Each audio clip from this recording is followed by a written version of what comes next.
Hello, cousins. Welcome to SASS Mass, our spirituality and support symposium.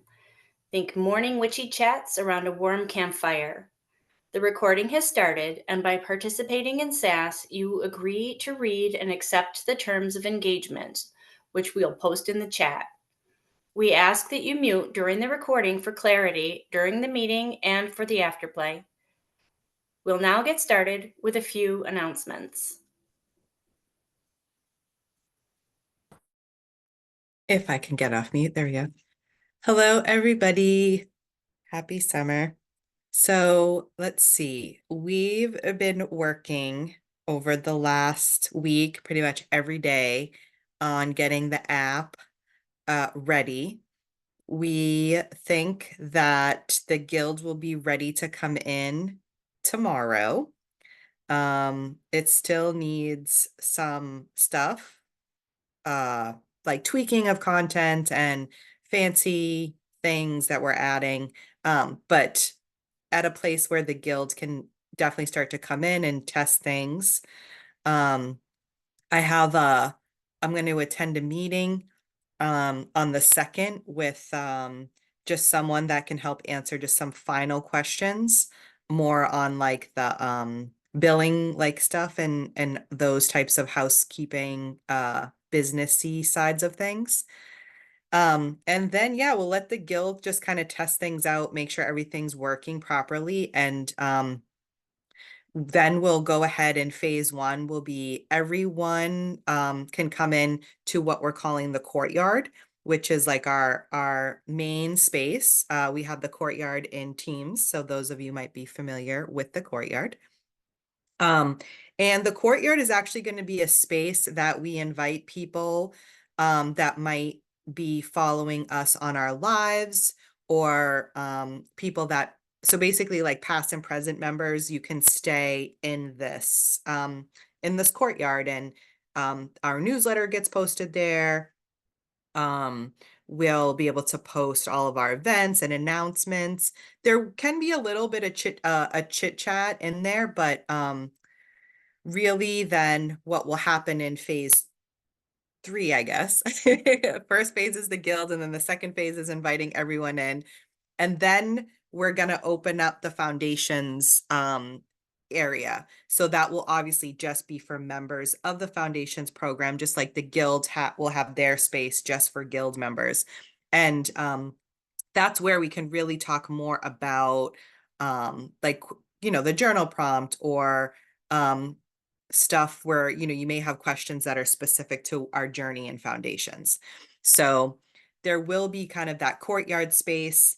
But then for, support with the foundations and the membership and all that, we'll have our own space for that. And so those are really the 3 areas of how it's going to be set up. So, yeah. And like I said, it's really a lot happening this week. And besides that, it is the end of the month. So we're wrapping up June, and we're gonna start July tomorrow, which means we'll have a new workbook.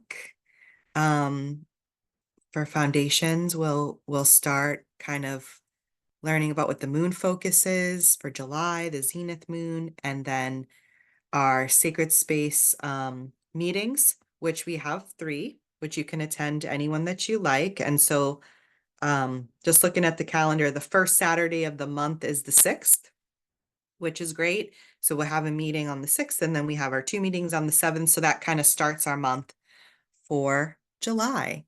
If you haven't downloaded the workbook for June and you want to do that, pop on today and just do that, so you have it if you wanted to do any reflections or anything like that today. And we're going to be really switching gears for our autumnal convergence, which is like right around the corner now. And that happens at the end of September, beginning of October. It's our only in-person event. We have talked about and trialed out different in-person events throughout the year. It's something that's always on our hearts to look at. But for now, we do have the autumnal convergence. And this is open to all members of Bright and Dark, whether foundations, guilds. And it's a really awesome event. And this is the third time we've been doing it. So we've got like two past convergences under our belts to just kind of keep um, pivoting in ways that feel more aligned for what we do. And yeah, it's just the time that we can get together, and we're gonna be in Oregon again. Um, we've definitely had requests to, see what we can do in other parts of the country, and that's something that we do want to do in the future. But for right now, Kim, our crafts master, is our kitchen witch for the weekend. And so she is able to pack her gear and head to where we have the convergence. So for right now, that works for us, and Kim cooks for us the whole weekend. So part of that ticket price is the food included. And yeah, tickets and more information right now is on our website. In the members area, right on the welcome, if you scroll down, you'll see all about autumnal convergence. You know where to find us for questions. You can just hit us up on the website, the chat feature, or you can email support@brightanddark.org. Ta-da! I'm going to get some more pool time in, so I will leave you all to your chat. Jemery, Ocean, Stephanie are your helpers. Goodbye. Hi, Maria. Guys, I'm so. Hold on, let me pull my microphone closer to me. There. I'm so excited about this app. Like it changes so much for us. Um, and I've had to kind of keep it quiet for so long. We've been working on this for so long. Uh, and we have learned through experience that we wanted to wait until things crystallize before we actually like announce them to the community, because when they're still in development, they shift around a lot. And so now that it's solid, oh my God, guys, like the whole workbook you can engage with in the app. And it has a video associated with the workbook right there in the app that you can watch. And it like tracks your progress for you through the workbook, and we'll be able to join SASS right through the app. You get this notification and it says, hey, you want to join SASS? There's this many people in SASS and this is who's there right now. And you can be like, yeah, I do. And you push the button and you go. Same thing with the sacred space meetings. It'll be like, hey, we're having a sacred space meeting. Do you want to come? These are the people that are in attendance right now. And you can push a button and you go and you join. And with those sacred space meetings, you can go to as many as you want. You can go to all of them if you want. If you want like that extra support, you're going to get a different facet of what we are working on in each sacred space, because it's facilitated by different members of the guild. So like variety is best when it comes to your practice, especially like right now in this part, like lots of different perspectives. And same thing with the Witchwork Circle. Like the days of you guys having to reach out to find out about like when are the meetings or where are the links or any of that are going to be over. Like it's going to be right in your hand all the time, or like on your desktop. And it has both the desktop and an like mobile thing. And it's so cute. The icon is a little heart and I fucking love it. It's so aligned. Those of you that know me know that my guides communicate with me through when I'm doing a good job, they send me hearts. And so when we found this whole like, oh my God, it's just like it's all so tidy, guys. And not only that, not there's so much. Not only that, but you'll actually be able to like sign up for different kinds of notifications. So if you want like words of encouragement, you can sign up for that, and that like you get words of encouragement about what you're doing. And like it's really a customizable experience that caters to a neurodivergent witch's experience of their practice. I mean, it's just wait, just you wait, just wait. It's just okay. Enough of that. How are you guys doing? How are you doing this week? Lives have been popping this last week. I was sick last weekend, and and then the first live that we did on Friday, we pulled a tower card. And I'm like, guys, come on. I leave for 1 week and you guys wreck the place. Kidding. Let it go. Let it go.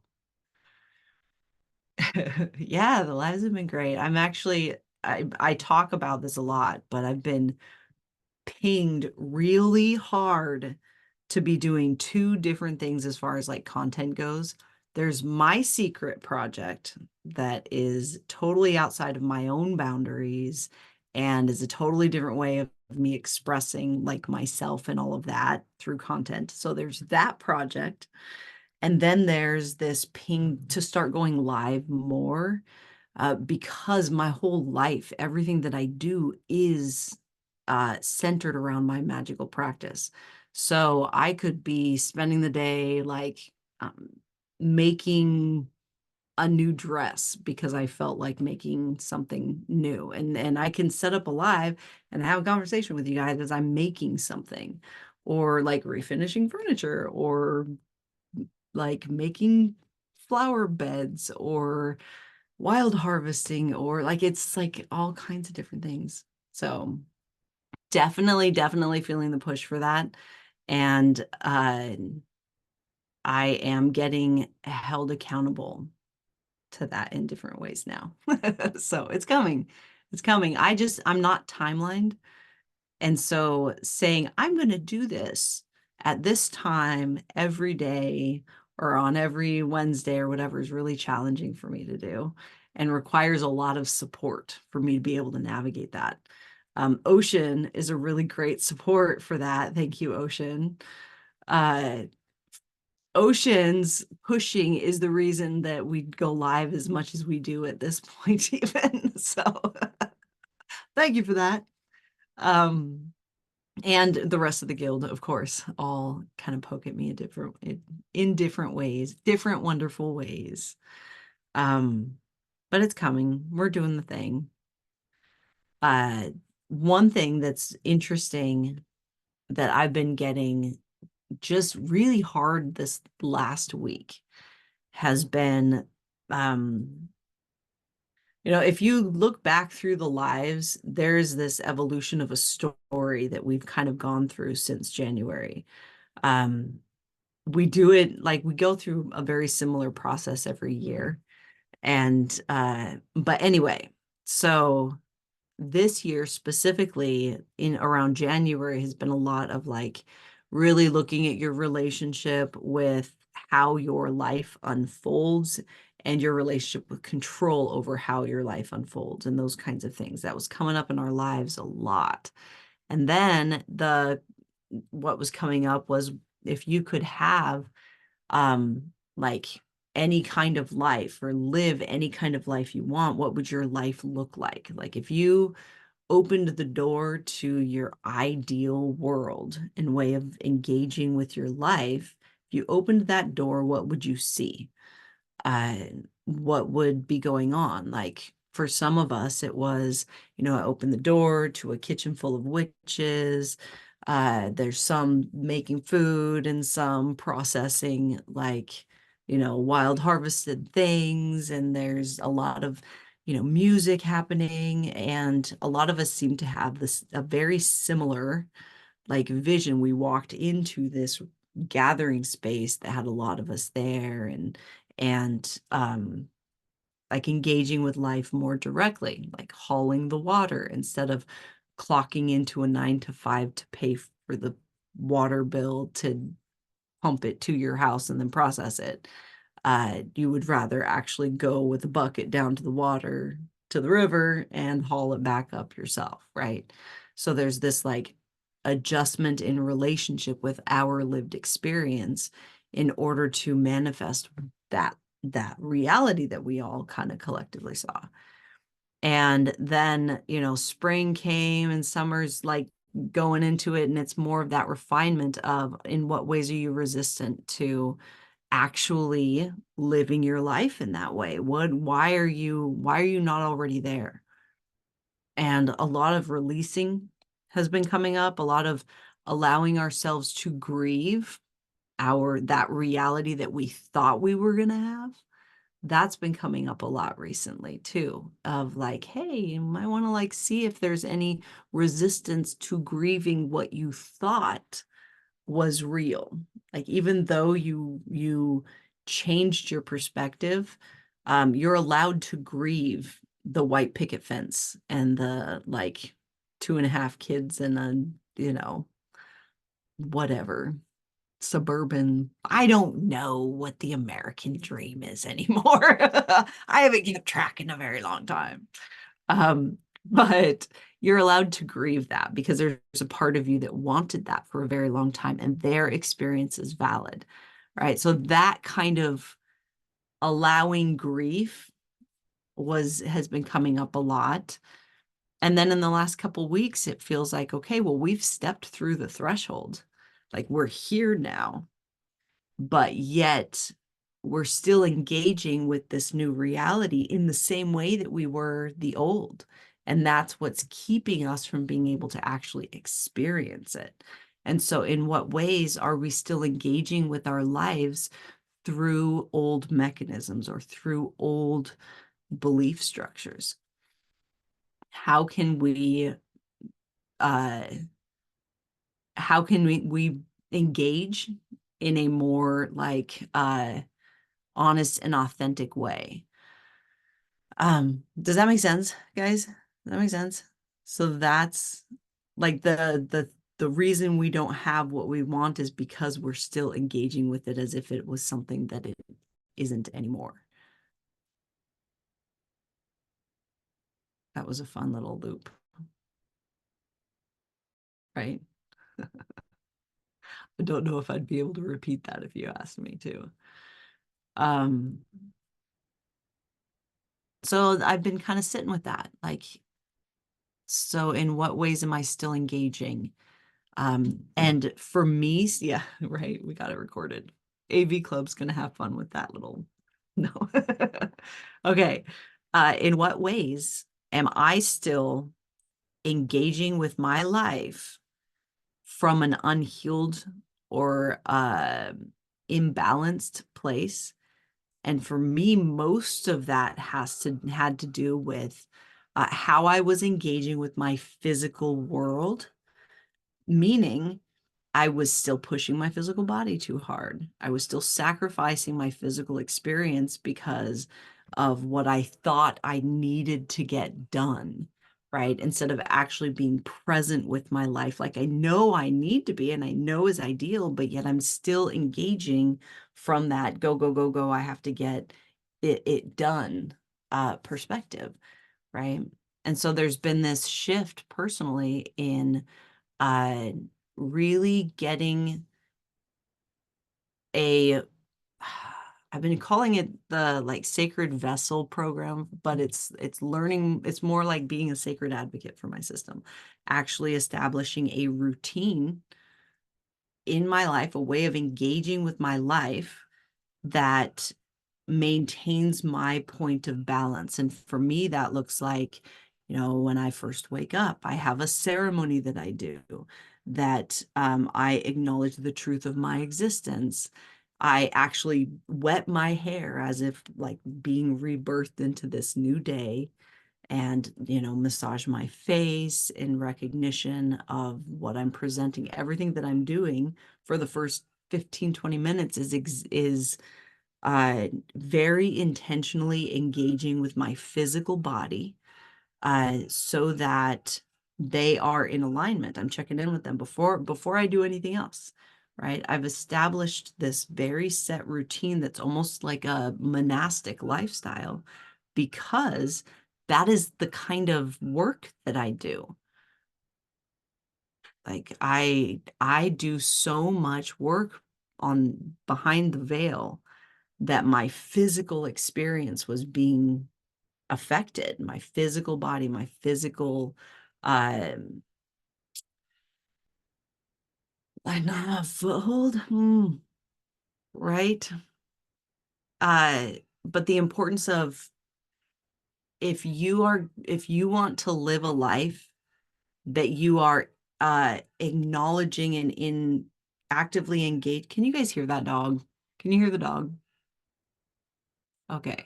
'Cause, whew, someone's having a morning. If we want, okay, I want a life where I am as present as possible and able to tap in to the other side when the communities that I serve need that support. In order for me to be able to do that, I cannot be living my life in a go, go, go, go, go, go, go, go, go. There's no balance there, right? I can't do that.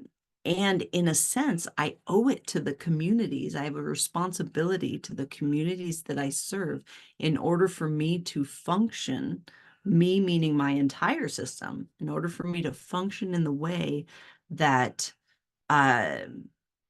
my system was designed to do, my giftings were designed to do, I have to be a better advocate for my physical, how I engage with my physical life. Am I making sense?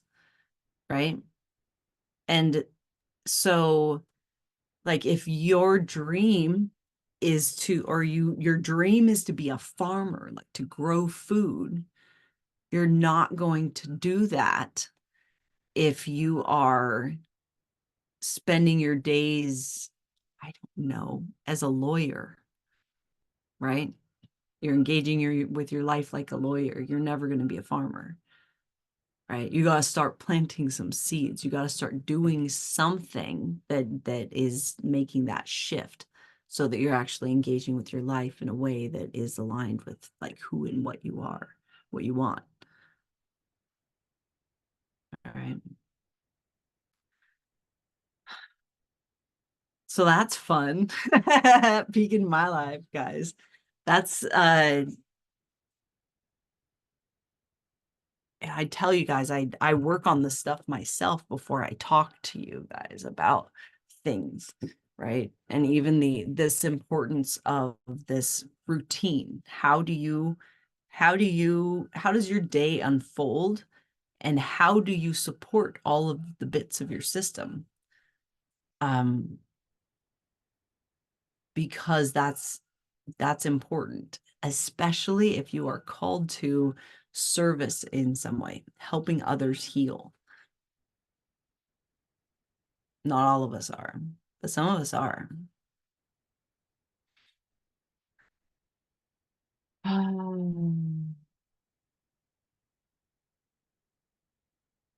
Ta-da! That's all I got.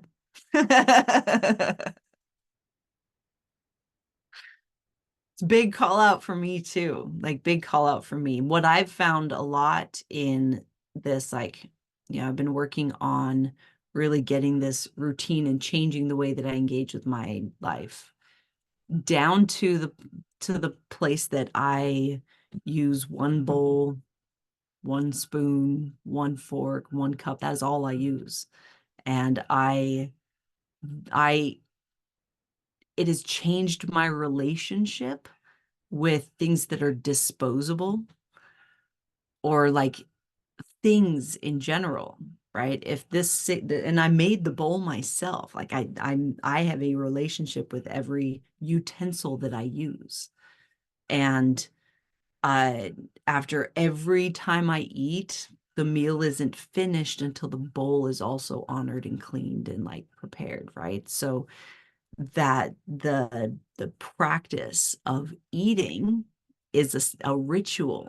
I've made it a ritual that includes these items. It's clumsy words, but because I want a life of presence. I want that and I need it. Right. And so doing these like small adjustment stuff, and I got to tell you, man, 10/10 recommend, like huge, huge difference in just like everything. It's amazing how a relationship with a bowl can change your world, but it can't. I dare you. I dare you to try it. I dare you. Anyone that comes up to my house or spends any time up here, they ask like, what do I need to bring? And I tell them, bring a mess kit. Because like if you're going to be up here, we're going to be engaging with life in the way that we do at my home. Like not that I force my children to do this or anything like that, because I don't. But y'all are different because you're coming up to my home for a reason. And so I'm like, well, let's start here and do this. How do you know if you're called to service? Most of the time, those that are called to service often have giftings of deep empathy. Uh, Most people that are called to service have giftings with like communication kinds of things, are drawn to healing or education. Service is an interesting word when you're decolonizing. It's an interesting word. Because what we have been taught service looks like is very different than what service actually like is, right? We're taught that to serve means like your needs don't matter and that you have to like drive yourself into nothingness for the good of everybody else, right? And that your needs are nothing and it's all about like serving and being in service to others and all of that. There's so much to work through with that. So English, God, I'm getting to the point where I need to start learning another language, guys, and I'm trying to decide which one at this point because English is very difficult. It's getting more and more difficult to communicate effectively when I say use words like control or service and they don't ring as true anymore.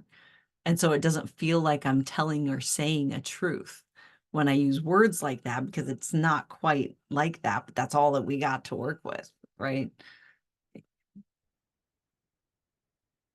Did I answer that question? I mean, anyone else can chime in too. How do you know if you're called to service or if you are? Truth be told, that's one of the reasons why foundations exist, because you won't know what you're called to until you peel back all of the stuff that you were told that it should be and take a look at those people-pleasing places and taking a look at your boundaries and all of that kind of stuff. You got to like clear the channel a little bit before you're going to be confident in things like your calling. You don't need to know what your calling is if you don't know what it is. You don't need to know until you need to know. You'll know. Like you will know what to do. It's going to light up like a fucking runway. Right. Right. That's why so Alicia put, I think we are all called to serve just many, many different ways. Yeah, that's why that word serve is so like it's muddy. I think that we're all connected into this giant mechanism that's infinitely complicated, and we can't help but serve or influence or support everything and everyone around us because that's our like nature to collaborate and to work together because we're like the above is as the below. Inside is the same as outside.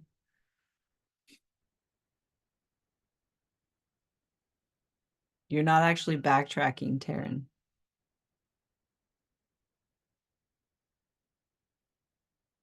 See? Perspective is everything. So your path isn't linear. It's right? It's not linear. So like if you're going down and side quests, like just like a game, right? Side quests, you get some really cool shit. Like you're not off course. You're not you aren't falling behind or backtracking. That you're just changing direction in your adventure. That's it. Like who says you're going backwards? Your feet are pointed in this, like your feet are pointed forward always, right? Are you walking backwards? You're walking forward. And it's all a part of the process. You're here for the journey, not the destination. Where are you going? Sorry. Go ahead, Renee. Jen Marie, since you're here, can I just tell everyone I listened to the interview they did with you on that podcast, Follow the Woo, and it was fantastic. I thoroughly enjoyed it. It was really great. But can you kind of tell them the red truck story real quick? Because I actually have like a real life thing that happened that I think will surprise everyone that for real ties into that story. The red truck story. Oh my God. So back, little context, guys. This is a podcast that I was on. Oh my God, it's been well over a year. I would say well over a year. It's been a long time. And as we all know, like perspective shift and everything. And like 80% of what I do is channeling. And so I don't really like, I don't retain everything that comes through me or everything that like I engage with. But are you talking about the big red truck like in traffic? Yes, yes, and just like taking the pause between Yeah, your okay, yeah. right. Now, a lot of you guys have heard this because I used to say it all the time. And I used to say it in when I teach people about the how to engage with your emotions or how to begin engaging with your emotions. Where the practice of you're driving down the road and like Chad in his big red truck fucking cuts you off, right? And you immediately go into this like you have a reaction. You're like, that motherfucker almost like ran me off the road, right? In that moment, getting to that, the goal is to get to that place of being objective about it and to pause and take a deep breath. I'm allowed to feel frustrated in my body. I'm allowed to feel frustrated in my body. And taking a deep breath and relax into it and search, where am I feeling it? How am I feeling this frustration in my body, right? Pull over, of course, to the side of the road. Like you'll eventually get to do this when you're like more practiced at it. But your brain is going to want to go into all these stories of, he ran me off the road and this could have happened. And next thing you know, your brain's got you in a hospital bed and your children are grieving at your feet, like because you're all hooked up to all these machines and everything. And the truth is that Todd just cut you off. Like you're not in a hospital. Like that didn't actually happen. But your brain goes into that. And that's what gets us stuck in these loops where we're feeling these big emotions for long periods of time because we're engaging with the stories that our brain is telling us. But is that the big red truck story? Yes. And just exactly the way you said it, this exact same thing happened to me. Like there's a really dangerous kind of four-way intersection and this truck almost hit me and I was really freaked out, and it was kind of like at dusk, and I usually don't drive at night. And then it started like chasing me. And I was like, oh my gosh, I was super freaked out. I get to like, I stop at a stoplight and it pulls up beside me. And there's like, I can hear like guys yelling, and I'm really freaked out.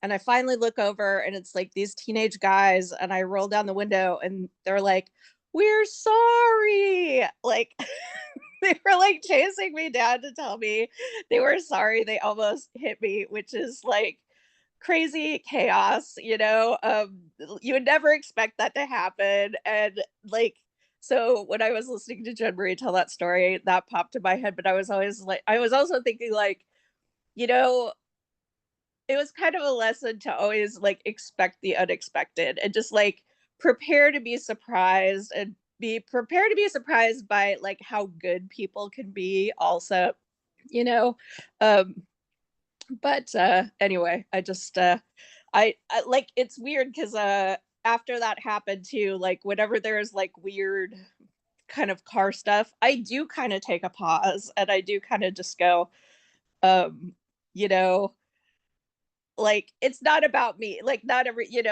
like, I'm not the piece of shit at the center of the universe. Like, it's not about me. It's just, stuff that happens. But also that you can totally be surprised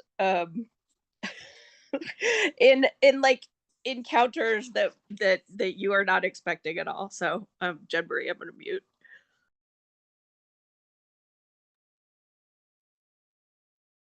I love that for you, Renee. For one, I absolutely love that for you. The whole story.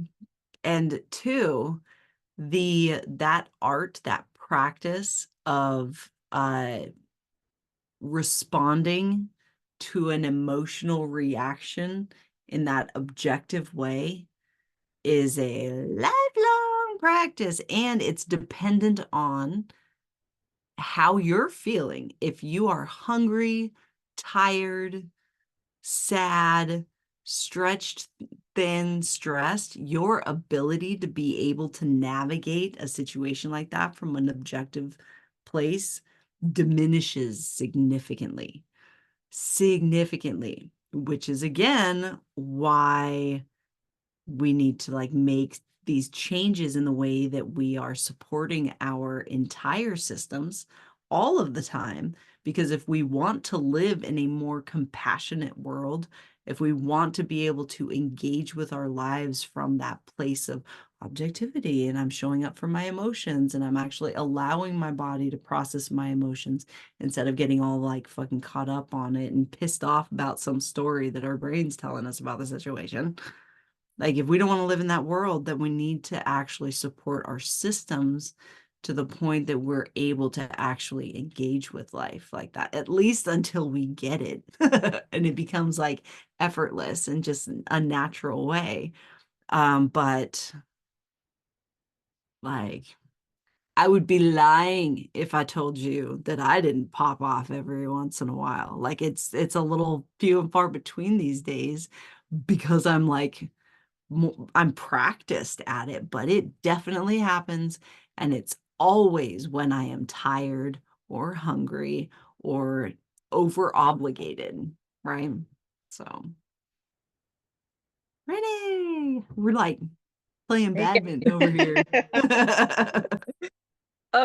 So I was gonna say, in my mind, this is kind of related, but I don't know if it is in anyone else's. But one thing I have been trying to do as part of my shadow work is to do one thing at a time instead of trying to do 10 things at a time and be distracted. And part of the reason I'm so focused on that is because, as we've talked about before, like some people have really hard times meditating to the point that they aren't capable of meditating, which is how I currently classify myself. But I feel like if I can get better about like like focusing and doing one thing at a time instead of, you know, trying to, I mean, it feels like a bad meme that like all the tabs are open in my head all the time, and there's like blah, blah, blah, all the time. But just trying to like I said, just drill down on just like right now I'm looking at everyone here and I'm fully engaged and I'm paying attention and I'm not trying to do like other stuff at the same time. Like I'm trying to focus. So I'll just stop because you guys know what I mean. I'm just kind of blathering on. But Jen Marie. Can I weigh in on the meditation thing? Oh, everyone always can with me, you know. We're always going to ask for consent. Also, unless it's openly given, we're always Yeah. going to. Yes. All day today, I'm free and open to everything. I love this topic for us, like meditation and neurodivergence, right? And I love that Ocean's poking at it in the comments a little bit. You got to look at your definition of meditation. You have to redefine meditation and you have to ask yourself, what is the purpose of meditation? What am I trying to do when I'm meditating? Right? And then figure out a way that you already do that and expand on it. Okay. So, for me, the purpose of meditation is to bring my system present, to be in the present moment, right? That's not thinking about what I did yesterday, not thinking about what I'm going to do when I'm 80, not thinking about that I need to empty the garbage or I've only got 15 minutes to do this, or it's being present, like right in this moment. That is meditation. It's not clearing your mind because you and I both know that that's not fucking possible. It's giving your mind something to focus on all of the way. And this isn't hyperfixation. That's a different mode that we go into. The hyperfixation is almost like an autopilot thing where and nothing else exists and we go into this thing. What I'm talking about is, so think of an art form, and it's better one that you've never engaged with before, right? Because you're having to pay attention to what you're doing, like some kind of art that you've never done before. You're having to pay attention to what you're doing. And every time you engage with whatever this art is, it could be like fucking wood burning, right? And wood burning is only the thing, you only wood burn when you're meditating. And you don't want to go into autopilot when you're wood burning.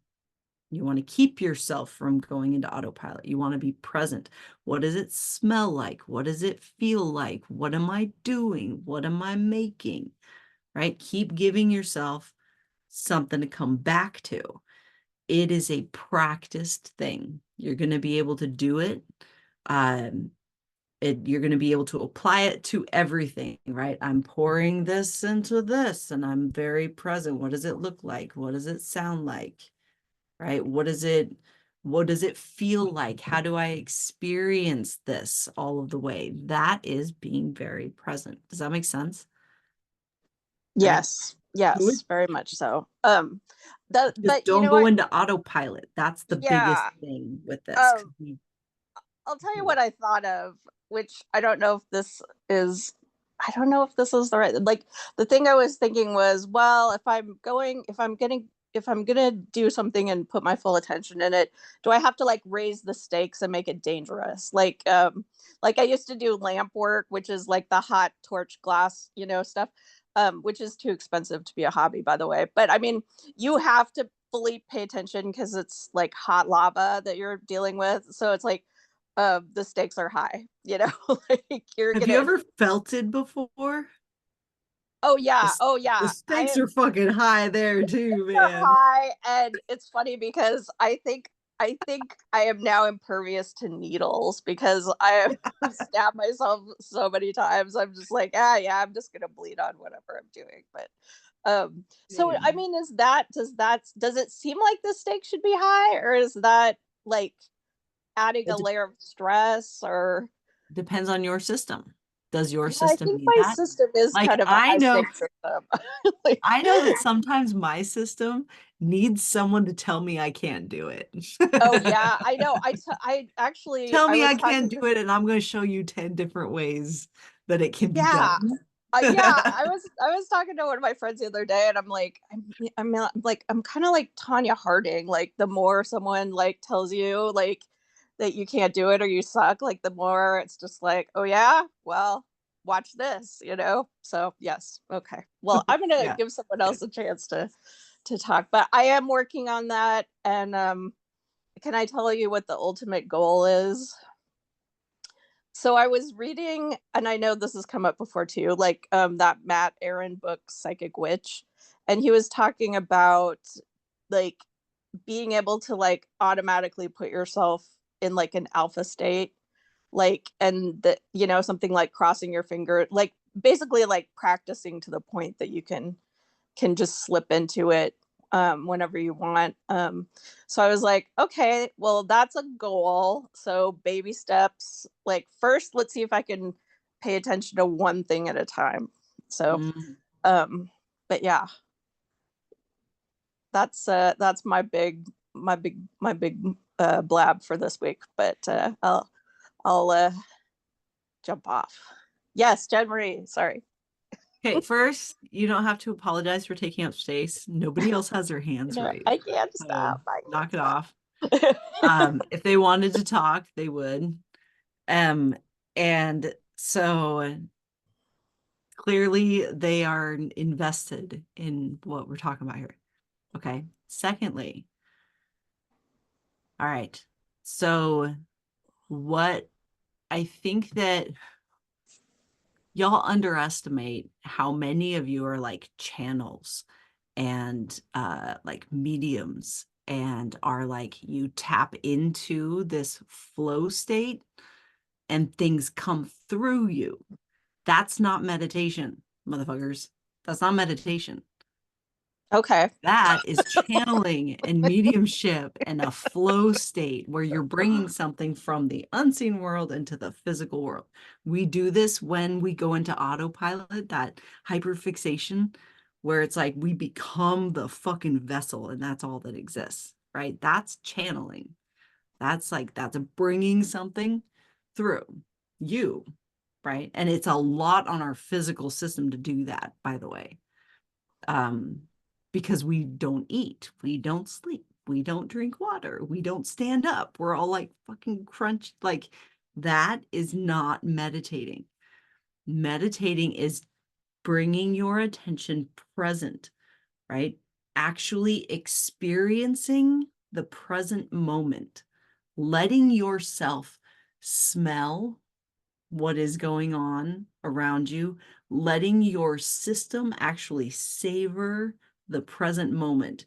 There is nothing about a flow state. That's not a flow state at all. Do you see the difference there? I did not see the difference, so I appreciate you bringing it up because I did not see. I did not. No, I did not see it. I thought it was a pathway. I thought it was like once I figure out how to do this thing, then I'm gonna do that thing, Right. which is interesting because I also feel like I do know when I'm channeling stuff, and it's always um like never intentional when that happens. You know, it's just stuff will just blip in your brain or blip Right. out of your brain. So, and I want to be super clear, guys. This is how I experience it. This is what I've come to know. I'm not necessarily saying that this is the way for everyone and that there is this thing, but as someone who does a lot of channeling, uh, and someone whose special interest is these like inner workings of like how does this shit fucking work? Like, what does it do?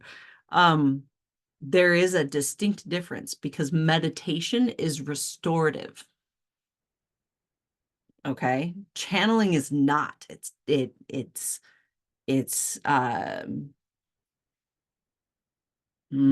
not. Channeling is going through you. Restoring is replenishing you, reminding you of the truth of your nature and like who you are and where you sit in like the universe, right? That's meditation. That's being grounded and present, right?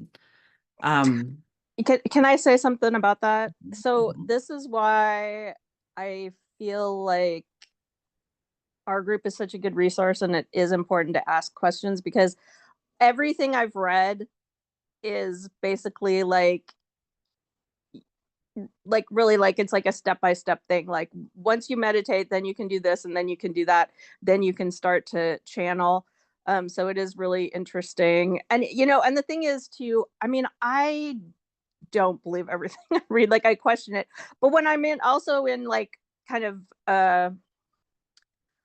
I guess when you're relying on someone else instead of yourself, when you're relying on information from a book or whatever. Um, yeah, it's just really nice to be able to talk about it.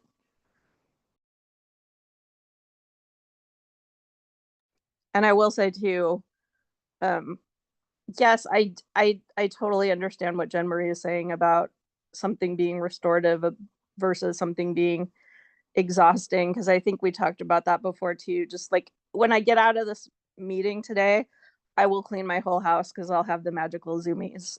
So yes. Okay. So John, really great. John, great. Says, so is the flow state what we need when they say meditate on this card, or rune? Okay. So this is one of my frustrations with like jargon and stuff like that, because meditate means something different to a lot of different people. They're not communicating the same thing. To meditate on something, you're right. Like, guys, this is like the epitome of neurodivergence here, right, guys? This is the difference between learning from like a lot of the books and things like that are written by a perspective that is different than the way that our brains process information, right? We're very fucking literal about things, right?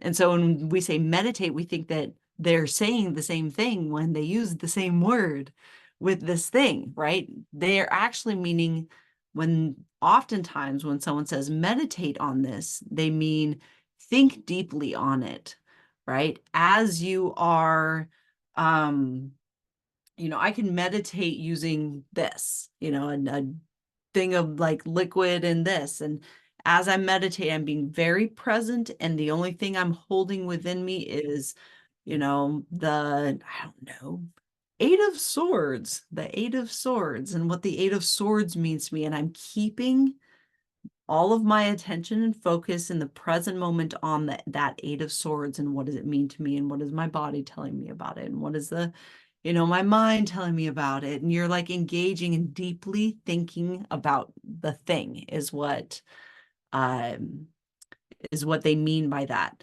When you take a thought or an idea or concept into your meditation, it's like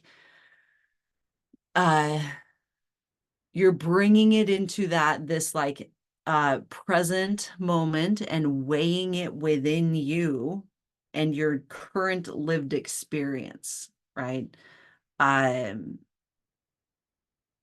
It's tricky not to get into the flows about it, though, to like start telling stories about blah, blah, blah, blah, keep it present and what is real, and like, does that make sense?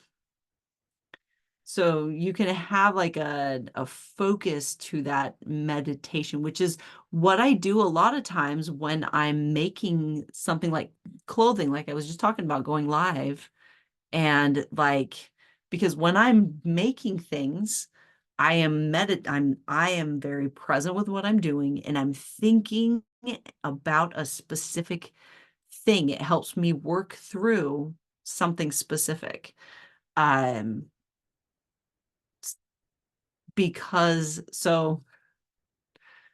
right. I sometimes wish I had like a whiteboard. I'd totally be like the crazy guy with a whiteboard. Like, okay, guys, picture this. Okay. So your brain, different parts of your brain open up when you're doing different things. and like your spirit or connection to the other world or the unseen world and your physical and connection to this world overlap in a lot of different ways. So when you start engaging with the parts of your brain that are creative, it opens that stream, right?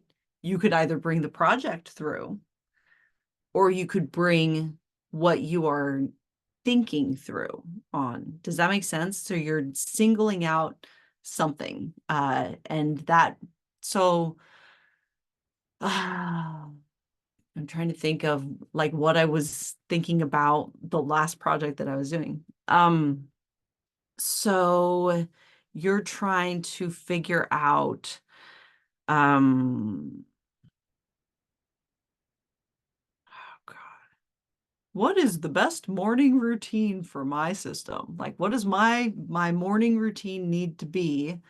Yeah, Petra, Zoom totally has a whiteboard function, but my system does not have a Zoom function. And I'm barely hanging on by the skin of my teeth at this point. And adding more technology, my autistic brain's gonna be like, nope, not gonna do it. Yeah, totally. I need the physical thing.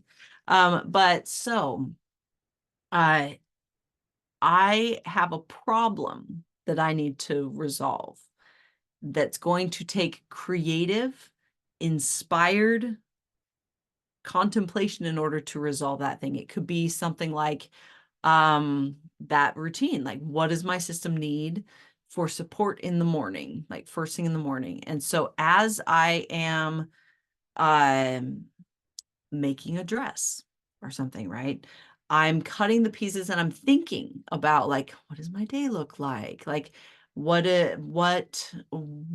do I need physically? Like, I'm thinking about these things and keeping my attention, not necessarily on the project, but on this internal project that I'm doing. And each piece kind of begins to represent a facet of this internal project.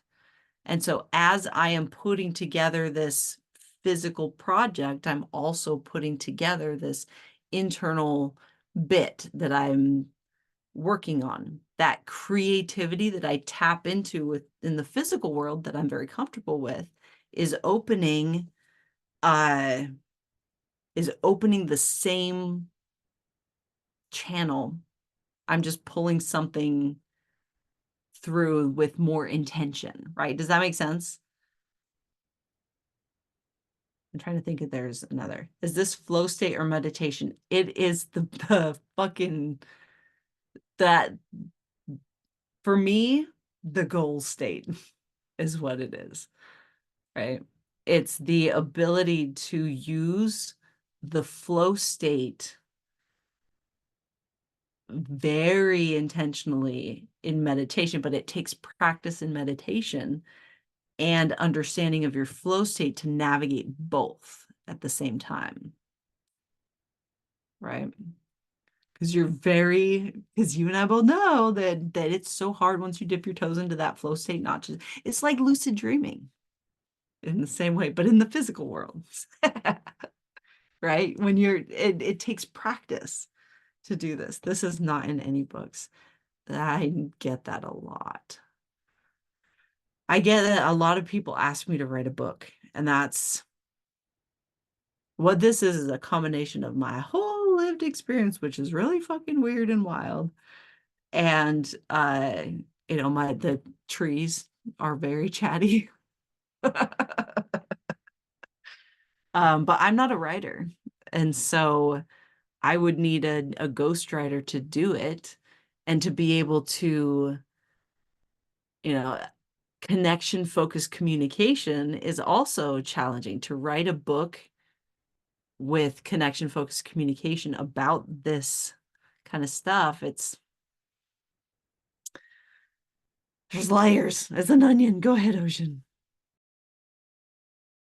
Okay, so from what I understand, a meditation is absolute presence or mindfulness. It's practicing how do I feel in my big toe right now? Like every part of my being, like where am I at? My brain, where is my energy flowing to? Where is it coming from?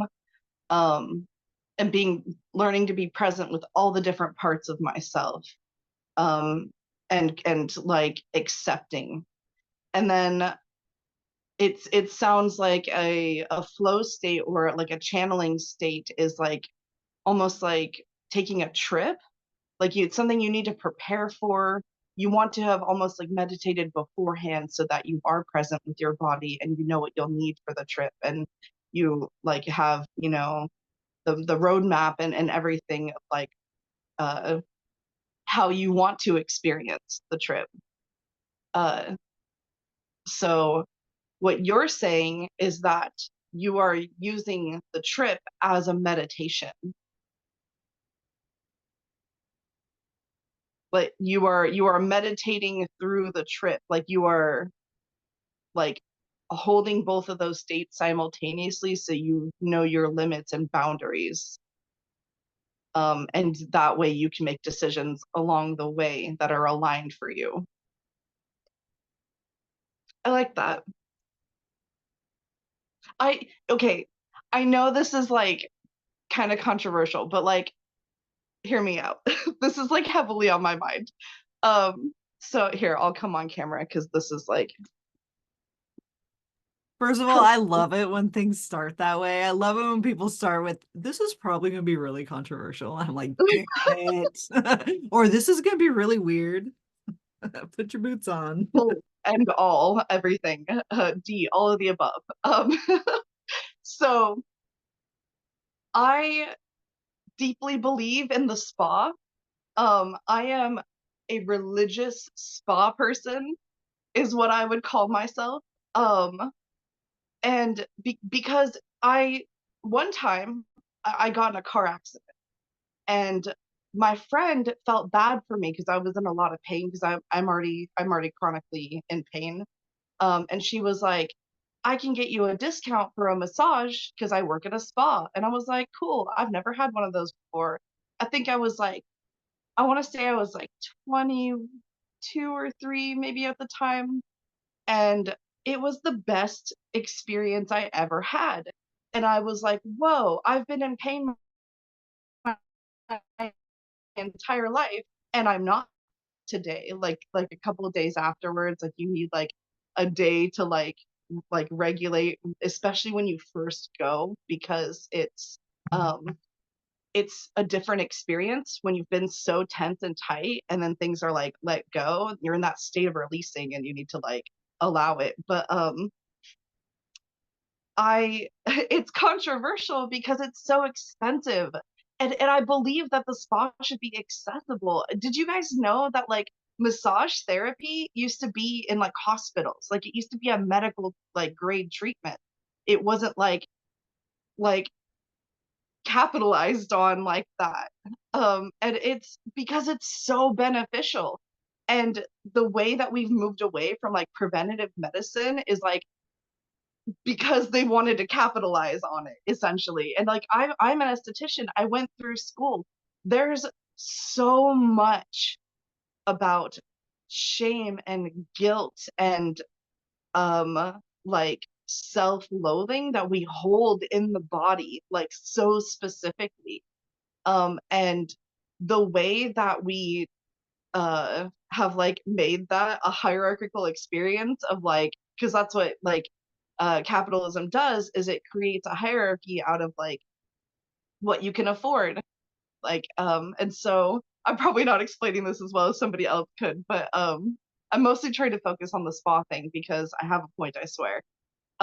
So I I believe in the spa being an accessible place, and I believe in the benefit of that being a meditation space. Um, I know some people, like I've seen some people like to go to the spa and like socialize and they want to do like festy things and stuff, but I always use it as a meditation space because when my life is chaotic, and actually Oh, that's a really great story. Actually, that would tie that together beautifully, and it's really vulnerable, so I'm trusting you guys with this. Um, when I first was kicked out of my home and pretty much made homeless by my parents, my partner did pick me up, so I didn't have to struggle as much as some people might have. But I did lose my entire support system, like that was in place all at once. So that was like really huge. I had a spa day planned 2 days later after that happened, and I looked at my partner. I was like, I should save that money, right? Like I should save that money. That's way too much. And he was like, no, I think you should go because I think that you need this right now. And I went and I even saw my friend there and she was like, how are you doing? And I was like, I'm good. I'm great. I'm here. Like, I'm glad to be here. And it was the most present I had ever been in a crisis.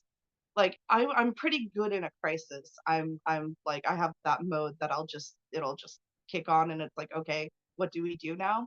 But I was so deeply present with my own body and my energy and myself because I had that sudden disconnection, that it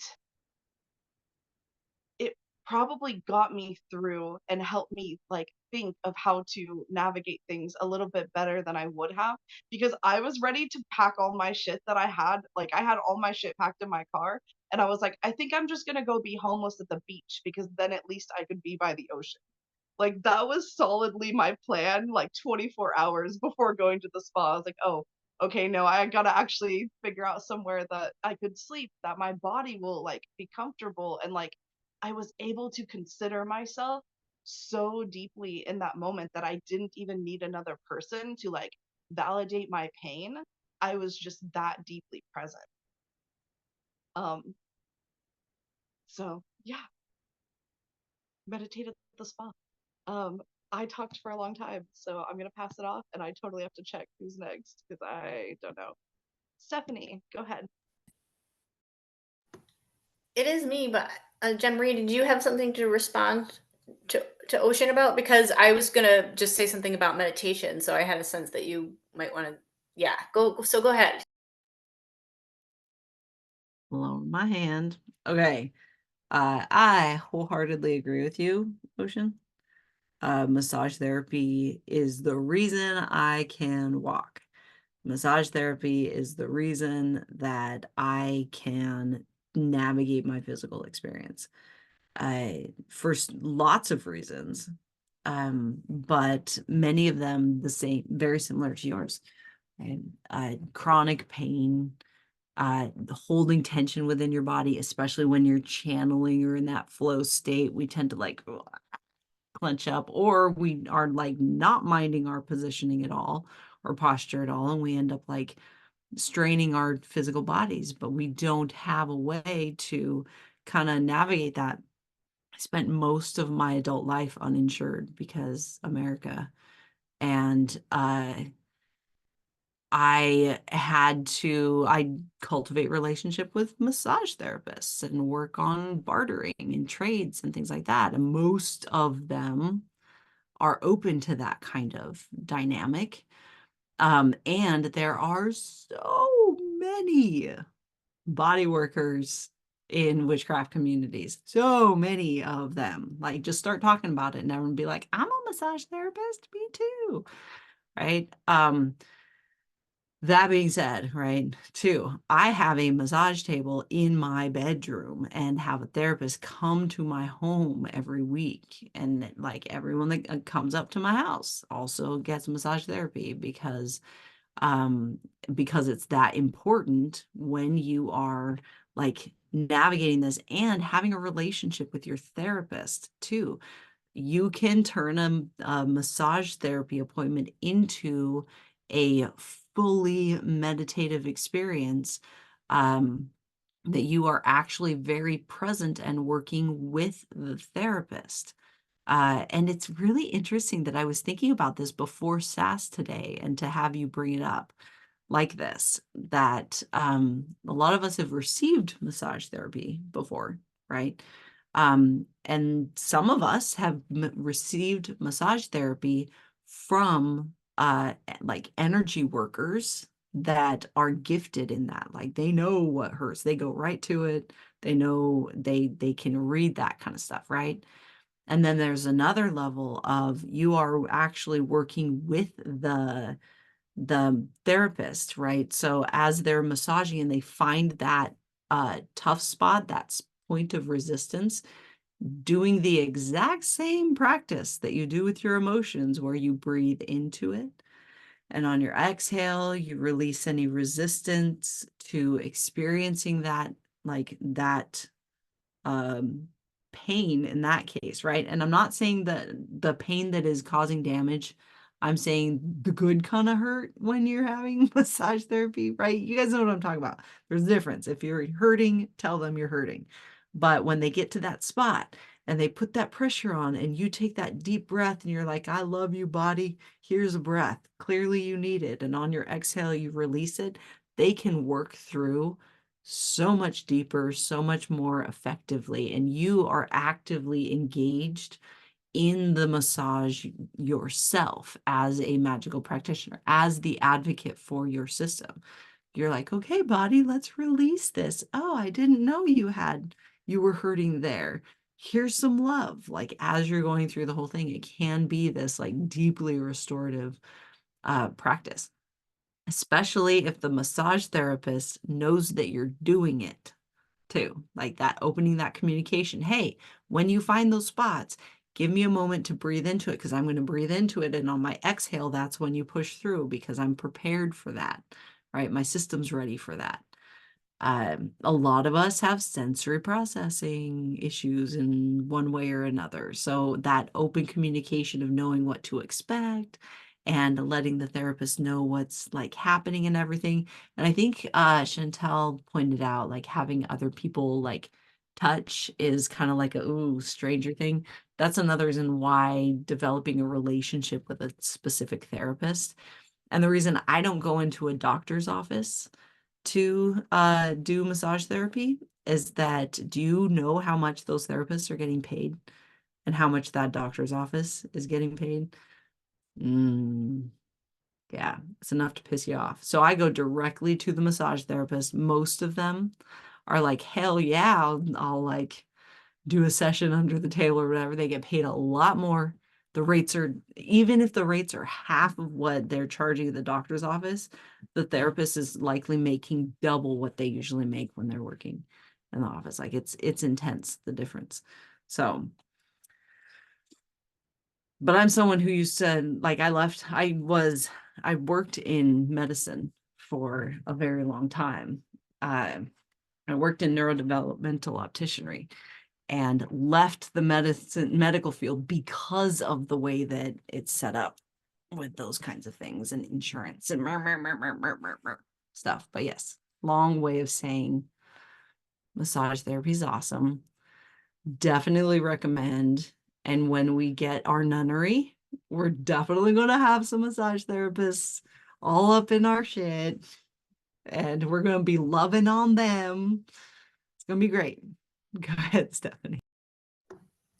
So I work in trade with my massage therapist, and I have for probably at least 10 years. And she is a lady of magic and healing, and it works. I mean, it's just, she's the reason I've been able to do hair, I think, for 25 years. Or I still have trouble, but she's the reason that I haven't had to find something else to do. Like, hands down, over everything else that I've tried, she's my reason. So I'm super blessed to have that connection.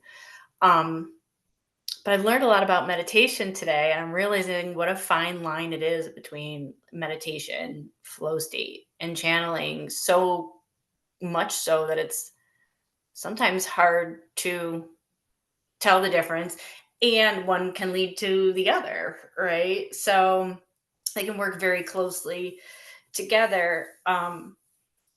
Also have a lot of tabs open in my brain, like a lot. So the sitting and breathing and meditating, quote unquote, never was something that worked for me. Something that really helped me get it, sort of, and it's a constant work. It's like a muscle. The more I do it, the the stronger it gets.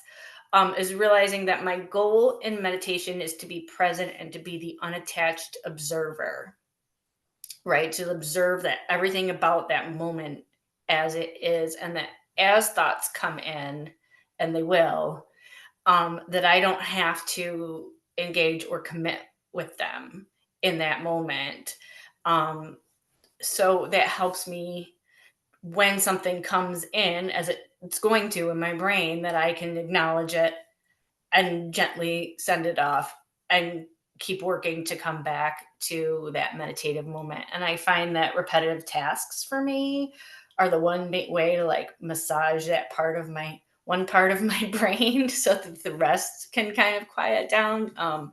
I've taken up loom knitting lately, which has really been good for me. And foiling hair, like putting 100 foils on someone's head. I'm like, sorry, we can't have a conversation during this part of your service because I just, so for me, repetitive tasks are what I have found most helpful in that meditation piece.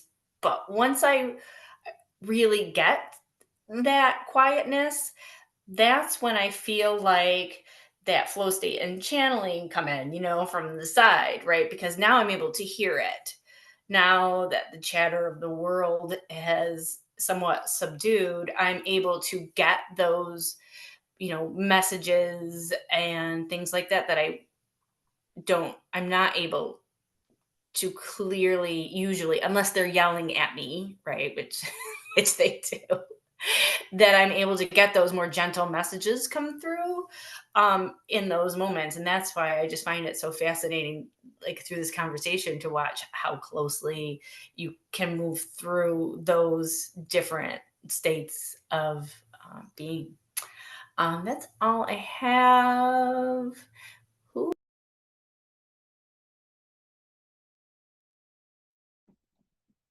I wanted to.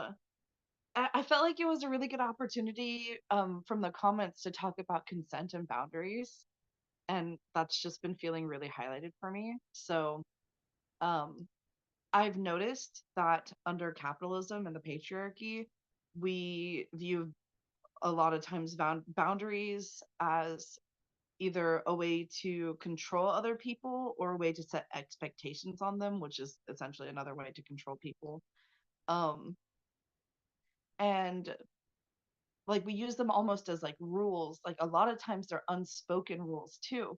But boundaries are for yourself to decide what you will allow, and if somebody crosses your boundary, how you will um, advocate for your system, whether that's speaking up or saying no or walking away. And but then consent has been really an interesting uh, connection to that too, because uh, it connects to the spa for me, because I found that I would go to massage therapists trying them out, and I could tell they were running energy on me without my consent. And then even a massage therapist I liked a lot and like knew she was running energy on me, the place that she was working at, I couldn't say anything about it because it was technically against their bylaws to do energy work. Um, right? Like it's so weird. And so uh I was feeling sometimes with other massage therapists though that my like consent was being violated by them not asking, can I run energy on you? But I realized that like consent is also for me to also be like a way to advocate uh for my system. That it's consent is realizing that my lived experience that I'm currently participating in is what I have consented to previously.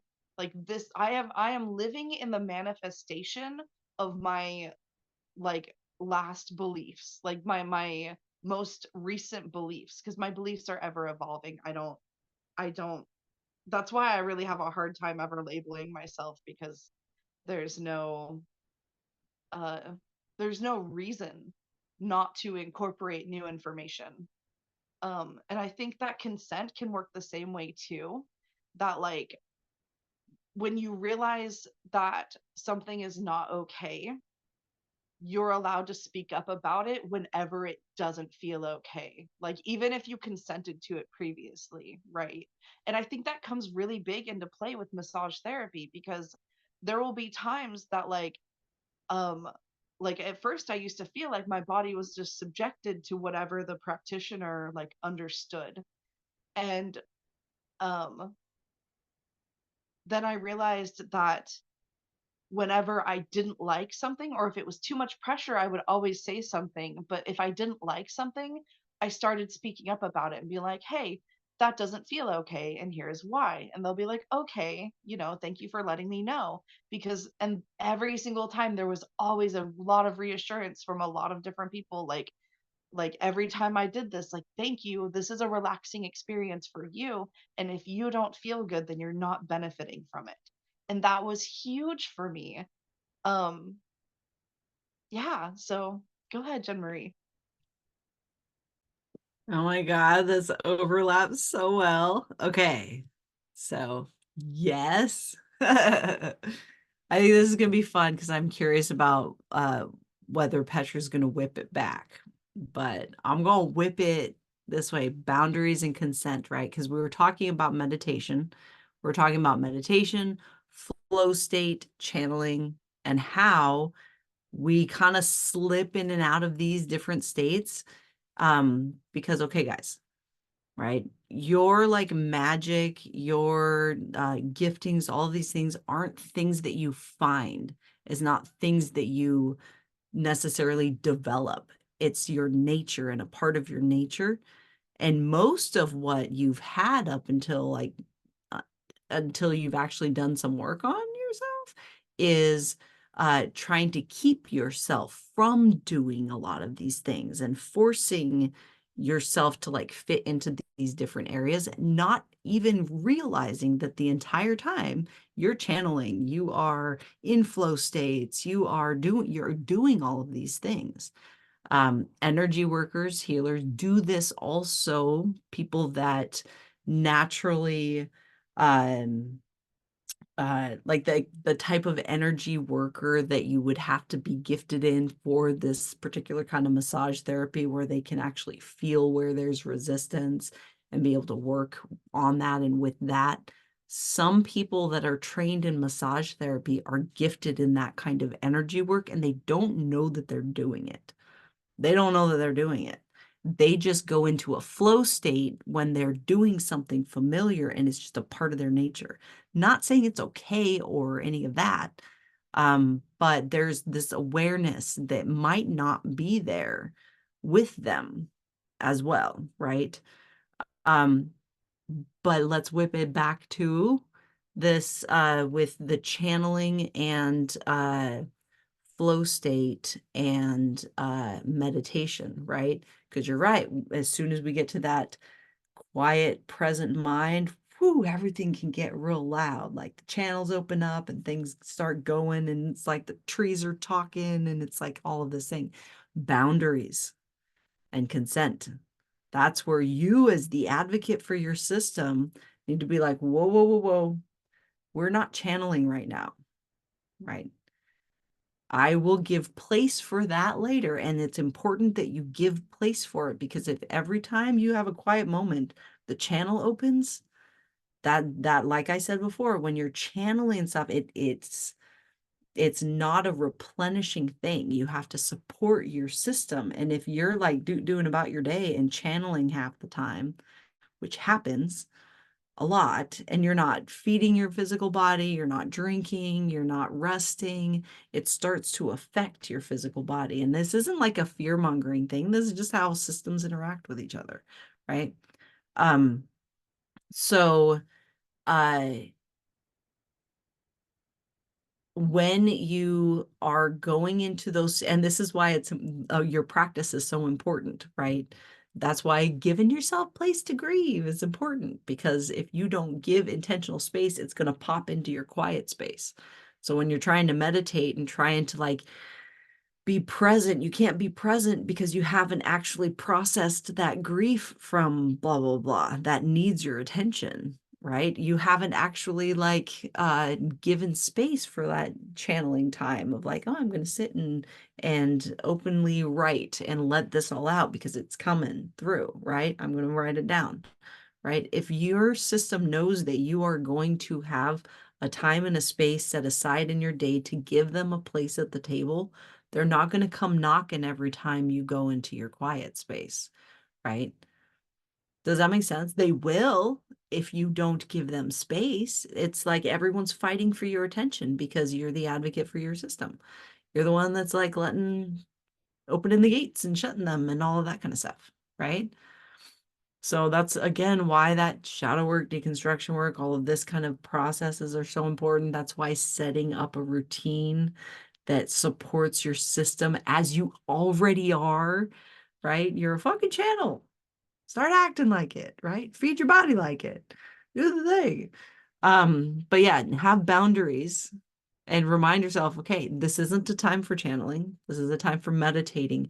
And what I found with that, with the channeling, and like I said, the trees are very loud, like communicating with everything that's going on. When you're trying to be very present, the key that I found is allowing my internal system to experience what's going on. That's why I talk about what does the sound of the water sound like? What does it feel? What does the sound of the water feel like in you? What does the sound of the water like taste like? Try to fully experience something that is occurring in the present moment. The birds sitting in the trees, what do they sound like? If the birds were within me, what do they feel like? If I were a bird, what would it feel like? Experience it. That's what's going to keep you out of the flows and out of channeling, is if you're present and feeling. Does that make sense? And of course, there's going to be some of you that have the giftings with animal stuff. And if you're like, oh, what do the birds feel like? And all of a sudden you're like flying through the trees and one with the birds, like in that space. That can happen with those giftings, but so yes. All right, go ahead, Petra. Hello, friends. Just a fun fact, if I go off camera and go mute and like really quickly, it's because I'm recovering from gastro right now. And so sometimes my bowels are just like, hey, bathroom time. So that I will not be giving warning, or I'll just be like, I need a minute, and then I'll whatever. I just was like, I need you guys to know that, so you're not like, are you okay? And I'm like, yeah, I just ate a pomegranate. It's supposed to help. I don't know. It's very annoying. I'm like, it's been going on for a week, and it was my birthday yesterday. I was like, what the heck? Anyway, it's fine. Lots of time to rest and contemplate. So yeah, we have gone all over the place today, and I've like written down things, but the thing I think that I want to, yes, to what Ocean said about boundaries. I think that is, as an autistic person who finds definitions very important. So when you were talking about like the definition of meditation, I was like, this is so interesting, because I think it's also this piece where like I am the type of autistic that used to like write papers based on like, here is the definition of this thing, so based on this I'm going to talk about this. Like that was how I would write essays, and my English professor was like, I love this. And I was like, yeah, I just really need the parameters. Like I need the delineations between things, or else everything gets really messy in between.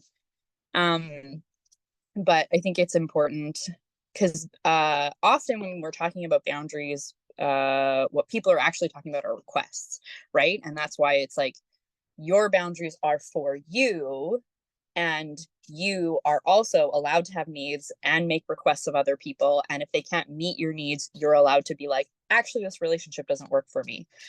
but that's the part that people don't normally want to talk about because our society is ridiculously conflict avoidant and is like, conflict is evil and bad. And it's like, actually, conflict, when done well with vulnerability, courage, and humility, is incredibly generative.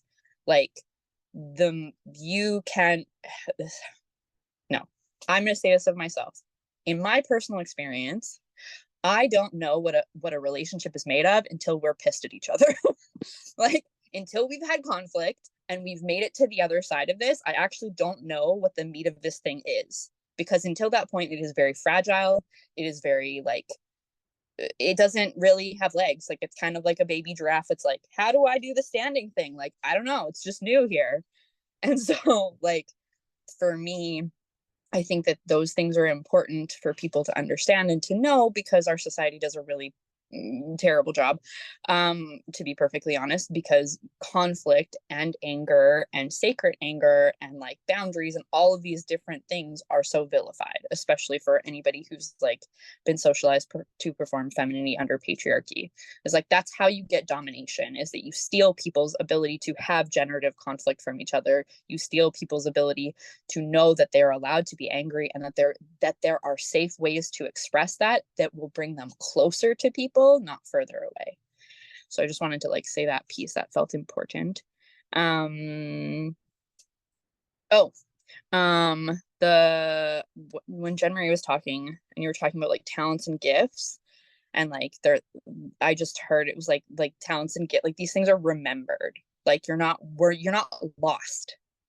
Which is the thing that like my guides love to be like, you're not actually lost. You're in the exact place that you need to be. You've just forgotten who you are because you were told it was safer to forget. Like, it's okay. Like, it is okay to be like, shit, I'm remembering these things. Like, I've forgotten how to be a person. Well, that's because society isn't set up for you to be a person. It's set up for you to be a robot that makes money for people at the top of the pyramid. Like, that's sorry, but like, you know, that's how that works.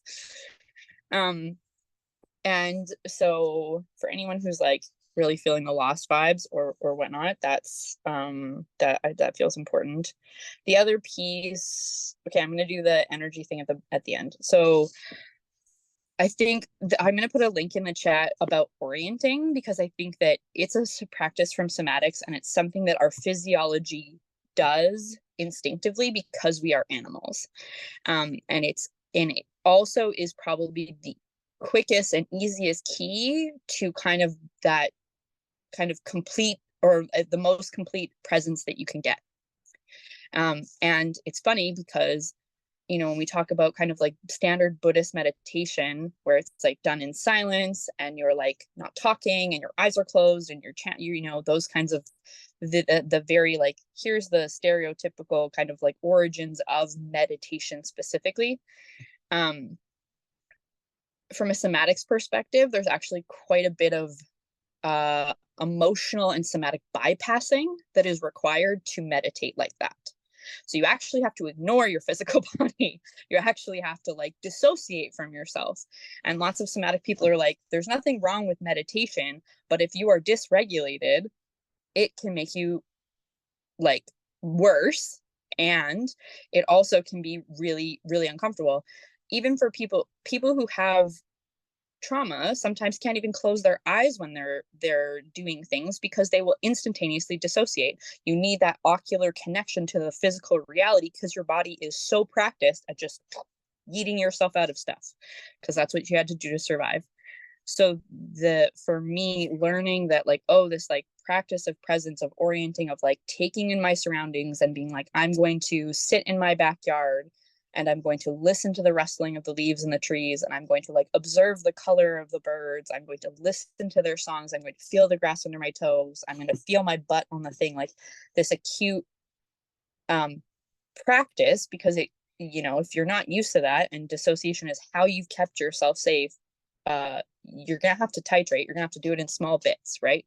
Because your body will be like, whoa, this is dangerous. Like, we don't do this. We just stay in the ether, kind of like away from all the things. And so I wanted to share those things, because I think the other pieces is like, these are skills. Like even your giftings, they are skills. And so you are not bad at a thing, you are unpracticed, and you are practiced at something else. It doesn't mean you're failing. It just means that, like, in the scheme of life, you might need training wheels still. That's okay. We weren't born learning how to ride a bike. We actually aren't born learning how to walk. Walking is a complex skill. You can't jump with 2 feet. Like, your cerebellum isn't ready to do that, the center of balance in your brain, until you're about, like, between the ages of 4 to 6. Like, think of how many other skills a baby has to accrue before jumping on 2 feet, which is something as us as adults probably, like, I could do that, no problem. Don't even have to think about it. So I just wanted to bring that forward because I think it's important to remember that, like, the binary of, like, success and failure is set by capitalism. So feel free whenever that binary, that rubric of, like, are you enough? Like, is this the measure? Is your humanity enough? To be like, hey, maybe capitalism doesn't get to tell me what my humanity is and isn't because it's dehumanizing inherently. Maybe I'm just going to let that go and give myself space to be a person who is learning and unlearning a lot, which are both important skills and also very difficult. Like, it's challenging to unlearn stuff. Our brains, once we learn a thing, are kind of designed to keep the thing. And so undoing is almost times twice as much effort as relearning something. Okay. The last thing that I'm going to say is, with the energy work piece, this just sparked because this is very different for me. And so I don't know if I've talked to you guys about this before, but for me, my energy is closed. I have, like, a moat. There's a drawbridge. There is a spiky door. And so I think a lot of people, when we're first learning about these things, a lot of times we're open, and that's okay. It can be challenging though, because the world is designed to tell you who and what you're supposed to be, how you're supposed to feel. And then that also means that you're susceptible to other people's energy, or if they're trying to do energy work on you, which is very, like, I agree with what Jen Marie was saying about, like, I used to channel for patients without realizing it. I did not know that that's what I was doing. I thought I was being Sherlock Holmes and being detective. Some of it was autistic pattern recognition. Some of it was absolutely fucking not. And so it's like that in the context of, like, a physician-patient relationship, that's probably, like, in technical terms, the safest place you can do that because it's confidential and whatever. But there are times now, like, still where I'm like, whew, yeesh. I'm so, like I apologize to former patients in my practices to release those things, because I'm like, that was, like, I know that went the way that it was supposed to go, because I also have enough experience with when I channel and when I don't, that, like, that stuff comes forward when it has to. It's not like a thing that is just willy-nilly and, like, I'm turning it on or off because for funsies. It's like there's something that person needed to hear, and because my spirit guides and my highest self, or truest self, I should say, most authentic self, knows that, like, my commitment is to truth, that, like, that's that piece. But there's also something in being said is, like, sometimes people are not ready for the truth. So it's like I had to learn skills because of that to be able to hold really radical space for people. Which, like Jen Marie was saying, was very exhausting for me, like, very draining as a human being. I was doing, like, all of the mental medical work, and I was also doing this really intense, like, energetic stuff. So 10 out of 10, don't super recommend it to do it accidentally. Do that stuff on purpose when you want to, when you have the capacity to, when the spoons are available. But what I want to offer is that, like, you can sit with your own guides and your own spirit, your own spirit team and your own ancestors, if that's part of your practice, about how to close your energy. Because the truth of the matter is that we're not that we're not susceptible to things, because I think that there's a spiritual bypassing element to that, but it is possible to, like, put a buffer between you and things, right? Like just because my energy is closed, just because it's kind of behind, like my heart, my things are behind a drawbridge and a moat and a whatever, it's like, it doesn't mean that something intense can't lob something over the wall, right? Like I'm not like cut off from the world, so to speak. It just means that like the willy-nilliness of life, or like sometimes people mussing about, I will feel it, but it doesn't, like I'm aware of it. It's like someone like throwing rocks at a wall and you're like, oh, yeah, no. And you just kind of like leave it be.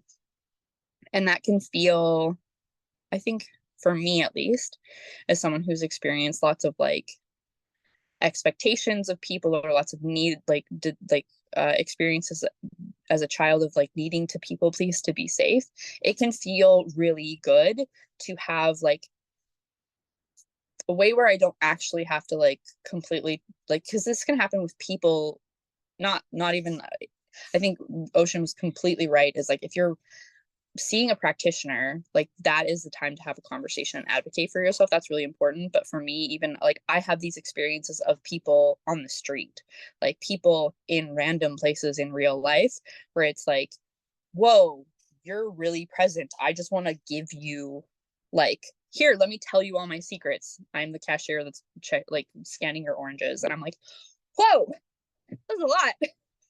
And I think that the setting my energy that way has just put distance between me and sometimes the stuff that you can't be like, not can't, but you're like, this interaction is 30 seconds and I'm not going to like have a boundary conversation with the cashier at the grocery store. I'm just going to be like, all right, good luck with that. You know what I mean? I don't know if that's making any sense, but my stomach is being like, you need to go to the washroom. So I'm gonna wrap this up, and feel free to like ask any clarifying questions, and I look forward to whoever else has stuff to contribute. Thanks, team.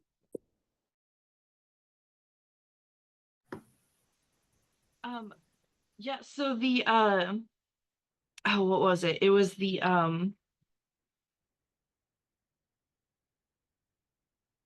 sorry, I should have written it down. The Oh yeah, the part, okay. I mean, obviously it's what I've been talking about, but my brain was like following you, and so I was like, wait, I forgot to hold on to that thing. The thing about boundaries that I realized when you were talking about it was that I was like, huh, why haven't I really had energetic boundaries? Because I do kind of go in as like totally open, especially when I'm going to like an appointment or whatnot. I've been like a little bit better about having boundaries, but I've also been kind of leaning into like the if I'm here, then it's probably in alignment sort of thinking. And so so I realized that I have been resistant to having boundaries because I'm afraid if I'm not completely and totally open, then I'll miss something, then I'll miss out on something. Then like, yeah, so like, but I realized in following that thought train that alignment, I would prefer to live in a world where alignment is also aligned with my boundaries and my comfort. So thank you for that, Petra. I really appreciate your insight.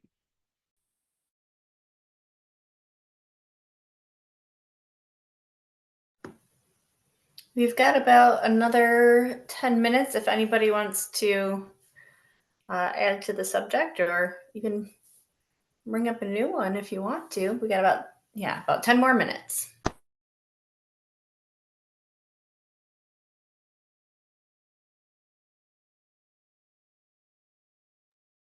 I'm going to jump on the soapbox. How many of you guys experienced the FOMO, the fear of missing out, with regards to like the messages? If I'm not a wide open channel, then I'm going to miss it. I'm not going to be like paying attention, right? So what I found is that this comes with cultivating a relationship of trust with your system, your guidance system, or your guides, and that if it was meant for you, you're not going to miss it. Missing it is impossible. You can't miss it. It's in your path, right? And if you don't, if you like miss it, it's gonna come back around. Like that's kind of how life happens, right? You're gonna be given another opportunity or whatever in another way. You're not gonna miss anything. But it takes, again, that cultivating trust in your path. And that, like, I can't tell you how long that was a mantra for me of like, I'm not gonna miss it. If it's for me, I'm going to hear it. And that also comes with giving yourself place and time to listen, to pay attention, right? So that when you're meditating, you can meditate and be like, not right now. Like, give me, when I go into the flow state later, I'm going to do that. Or if your system works better, I'm going to go into the flow state first, get that out. And then so that I can focus on meditation.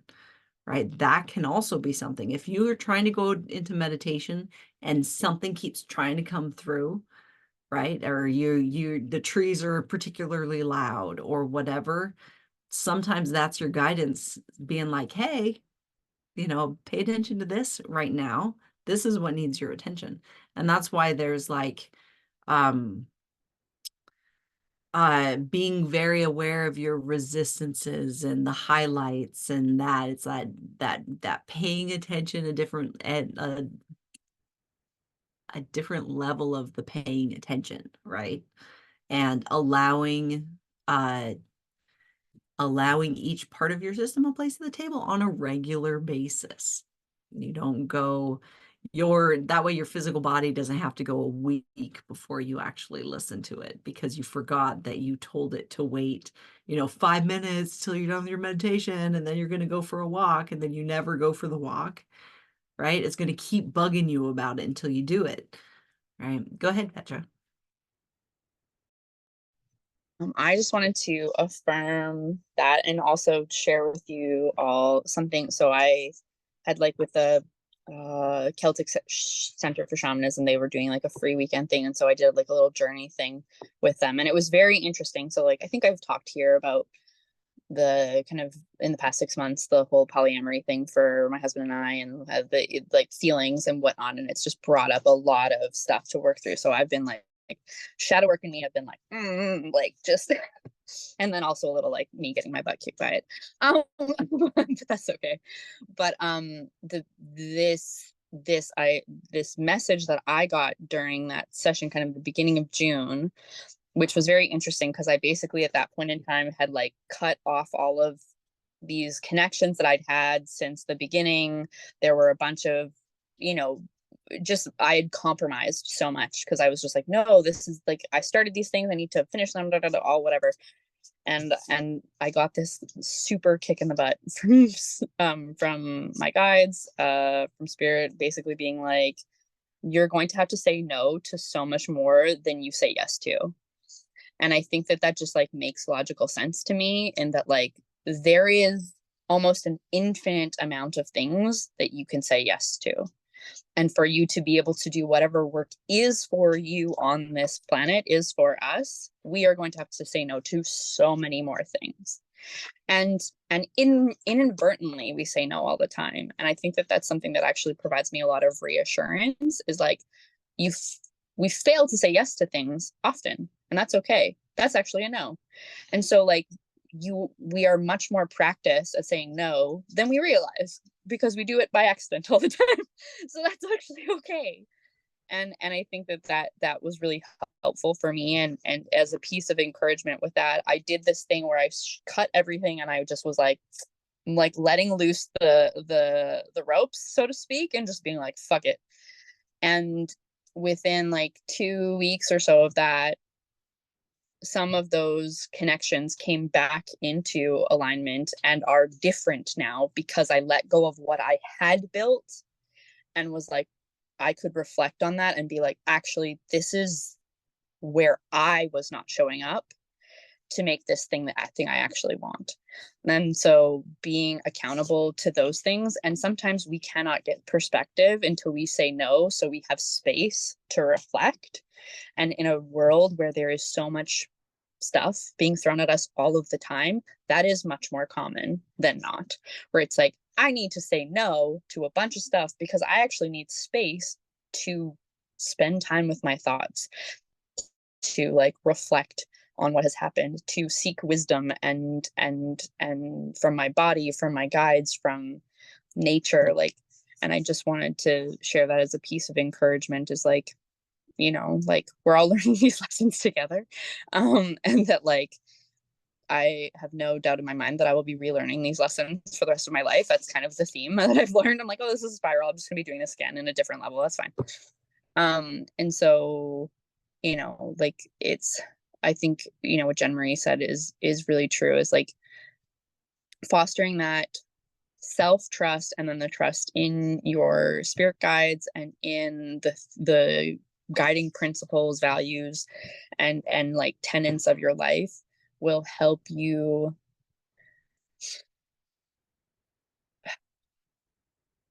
I don't want to say feel confident, because I feel like that's like sometimes that isn't attainable, but feel like settled, sometimes feel assured, feel comforted that like, hey, it's going to be okay. That there's some gentleness and tenderness to this here. It's not actually so go, go, go, go, go, have to figure it out, like capitalism makes you think. Being human is a significantly slower process than we have been led to believe. So you have time to, one, fuck it up, because you're not actually fucking it up, you're just learning, and two, to figure it out. So I just wanted to say that because I feel like that's really important for me to hear for myself, and probably for some of us here, because it's like, this is universal stuff that we're all doing together. Ta-da!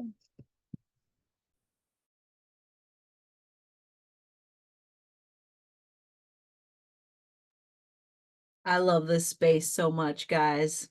Long live SASS. I love this space that we've created. I love the diversity that we get in here. I just love it. I love, love, love, love, love this, and all of you guys. Thank you. Yeah, long live SASS. Hashtag not a cult.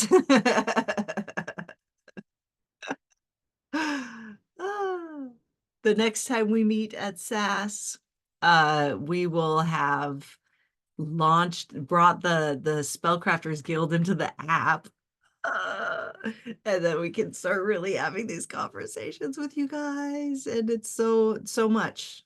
In 1 week, our whole world can change. In a day, our world can change. Are we experiencing that with fear? Are we experiencing it with curiosity? Like, whew. Yeah, both. Back and forth like a fucking pendulum. All the time. That's what shadow work is. It's like, oh, there's fear within me. What am I afraid of? Oh, shit. There we go. Again. Just kidding, not kidding. Okay, guys. This is great. This is great. Don't forget to drink your water. All right. We're doing the live in the morning. For those of you guys that want to join us in the live, it's at 8:30 a.m. Pacific Standard Time. Let's go ahead and close out our SASS. So hand on your heart and take a deep breath. This working is now closing, but the magic has just begun. We humbly thank the elements, and both the moon and sun. To all who chose to bless this flow, we now sincerely thank you. May our practice be expansive and our course be clear and true.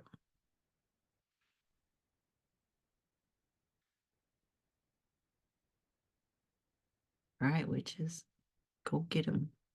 I almost want to say, go fuck it up, guys. Go fuck it up. We'll talk about it next week. Bye.